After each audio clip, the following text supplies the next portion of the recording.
Plymouth Superbird sitting in his garage wasn't just a muscle car. It was a weapon so devastating that NASCAR had to ban it to save the sport. These winged warriors from Plymouth and Dodge didn't just win races.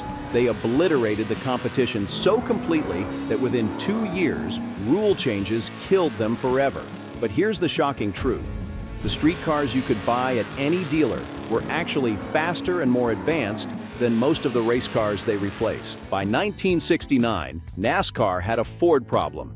The sleek Torino Talladega and Mercury Cyclone spoiler were making Chrysler's Chargers and Roadrunners look like they were standing still.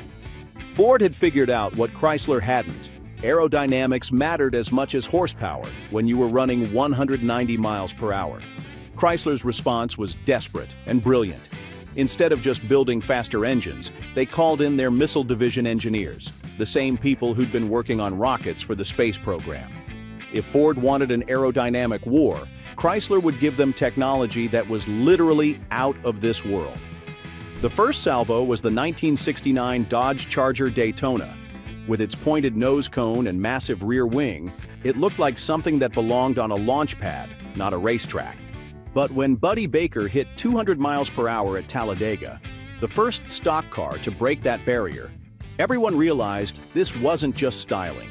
This was applied physics. The Daytona won its very first race, the inaugural Talladega 500. More importantly, it proved that Chrysler's radical approach worked. That 23-inch tall wing wasn't just for show. It was generating real downforce at speeds that made other cars unstable. The pointed nose wasn't just aerodynamic theory. It was cutting through air with surgical precision. But here's what made this story legendary.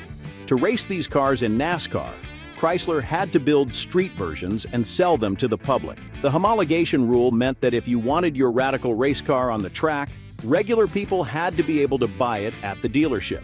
Plymouth had an even bigger problem. Their biggest star, Richard Petty, had defected to Ford because Plymouth didn't have a competitive aerodynamic car. The king himself had abandoned them for the enemy, and Plymouth's executives were panicking. Their solution was to take everything Dodge had learned from the Daytona and make it even better. The 1970 Plymouth Roadrunner Superbird featured a refined nose cone that was actually more aerodynamic than the Daytona's. And that massive wing was repositioned for even better downforce. But Plymouth's real genius was in the details that the racing magazines missed. The Superbird's nose was 20 inches long compared to the Daytona's 18-inch design. The wing was mounted higher, putting it in cleaner air. Even the fake air scoops behind the front wheels served a purpose. They covered necessary cuts in the fenders that helped reduce air pressure buildup and lift at high speeds. The 1970 NASCAR season became the year of the winged warriors. Superbirds and Daytonas didn't just win races, they dominated them with a level of superiority that made the competition look amateur. By Buddy Baker for first place. Baker tries to pass on the inside. Out of 48 races in 1970, the winged Mopars won 33. That's a 69% win rate that made NASCAR officials nervous and competitors desperate. Richard Petty came back to Plymouth and immediately proved the Superbird's worth by winning 8 races. But the real story was in the numbers that didn't make the newspapers. These cars weren't just winning. They were leading an average of 65% of the laps in races they entered. When a Superbird or Daytona showed up, the race became a battle for second place. The most telling statistic was at the superspeedways like Daytona and Talladega. The winged cars were running consistent lap times that were 3 to 5 miles per hour faster than anything else on the track. In NASCAR terms, that wasn't just an advantage, it was complete domination. But here's what makes this story incredible. The street versions were actually more sophisticated than most people realized. These weren't just race cars with license plates, they were fully functional muscle cars that happened to have technology derived from aerospace engineering. You could walk into any Plymouth dealer in 1970 and order a Superbird with the 446 pack engine making 390 horsepower, or go full nuclear with the 426 Hemi producing 425 horsepower. But those were conservative ratings. The reality was closer to 500 horsepower for the Hemi cars. making them among the most powerful production vehicles ever built. The irony was that all this aerodynamic technology was completely wasted on the street. The nose cone and wing only provided benefits at speeds over 80 miles per hour. For normal driving, a Superbird was actually slower in acceleration tests than a regular roadrunner because of the extra weight from all that aerodynamic equipment. The ultimate irony was that these legendary cars were market failures. Dealers couldn't give Superbirds away. The radical styling that made them dominant on the track made them impossible to sell to regular customers. Many Superbirds sat on dealer lots for months, and some weren't sold until 1972. Some dealers got so desperate, they actually converted Superbirds back into regular roadrunners by removing the nose cones and wings. They took cars that would eventually be worth $200,000 and turned them into standard muscle cars just to move them off the lot. The insurance industry made things worse by classifying these cars as racing vehicles and charging premiums that doubled the cost of ownership. Young buyers who could barely afford the car payments couldn't begin to handle insurance rates that treated their street machine like a NASCAR racer. NASCAR's solution was swift and brutal. For the 1971 season, they changed the rules to effectively ban the winged cars. Any car with aerodynamic modifications was limited to a maximum engine size of 305 cubic inches, instead of the standard 430 cubic inches allowed for regular cars. The math was simple. Cut the engine displacement by 125 cubic inches, and you lose about 100 horsepower. No amount of aerodynamic advantage could overcome that power deficit.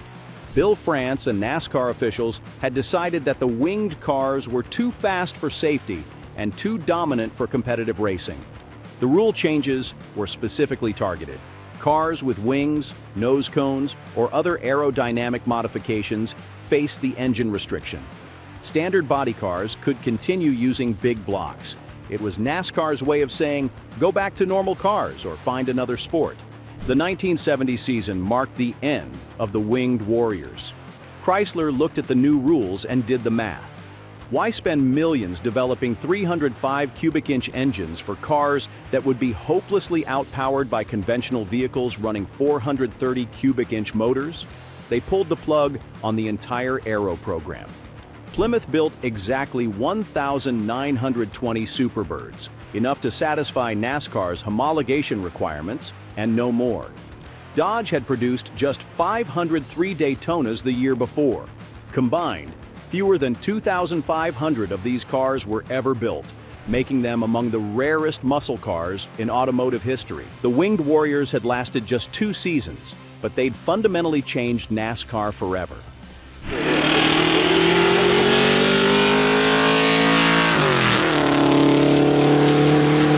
They proved that aerodynamics were as important as horsepower, and they showed that automotive manufacturers would go to incredible extremes to gain competitive advantages. Today, those Superbirds that dealers couldn't give away are selling for $200,000 to $400,000 at major auctions. The radical styling that made them market failures in 1970 makes them automotive legends today. Every single surviving example is treasured by collectors who understand what they represent. The brief moment when street cars and race cars shared the same radical technology. Modern NASCAR still struggles with the same aerodynamic challenges that created the Winged Warriors. Current Cup cars use sophisticated aerodynamic packages, but they're all carefully regulated to prevent any manufacturer from gaining the kind of overwhelming advantage that Chrysler achieved in 1970. The Plymouth Superbird and Dodge Charger Daytona represent the ultimate muscle car paradox. They were too successful for their own survival. In trying to dominate NASCAR, Chrysler created cars so advanced and so dominant that the sport had to change its rules to stop them. These weren't just muscle cars. They were glimpses into an automotive future where aerodynamics and raw power combined to create machines that were genuinely too fast for their era. The fact that you could buy this level of technology at a regular dealership makes them unique in automotive history.